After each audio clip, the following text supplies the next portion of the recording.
Du coup, une recette fétiche, c'est la ratatouille. Je suis fan de ratatouille. Donc, bonjour, je suis Benjamin Perry, le fondateur de Pixo.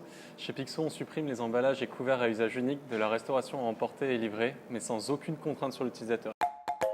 Donc l'idée nous est venue d'un petit footing dans les Tuileries fin août, où il y a la fête foraine des Tuileries à ce moment-là. On courait entre 14h et 15h et on a couru parmi toutes les poubelles qui débordaient des emballages de la restauration emportée de la fête foraine. Et là, on s'est dit qu'il fallait y faire quelque chose. Chez Pixo, on croit vraiment qu'il y a une convergence possible entre l'écologie et la technologie. On pense que si on demande aux utilisateurs, aux gens de changer leurs habitudes brutalement, ils ne vont pas le faire. Et on est convaincu que la technologie peut permettre d'accompagner la transition écologique en proposant des solutions qui vont être en fait une amélioration de l'expérience utilisateur et non pas des contraintes sur le quotidien. Donc tous les étés, je cuisine de la ratatouille que je mets dans des bocaux. Pour ça, je loue une sorte de grosse machine qui permet d'en faire des conserves. Et du coup, j'ai mes conserves de ratatouille faites maison pour l'hiver.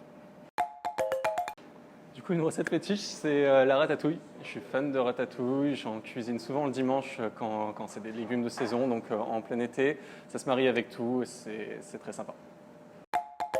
Je dirais plutôt cuisiner quelqu'un pour essayer de lui faire changer ses pratiques, pour essayer de l'embarquer dans une aventure. Save It rime avec réussite.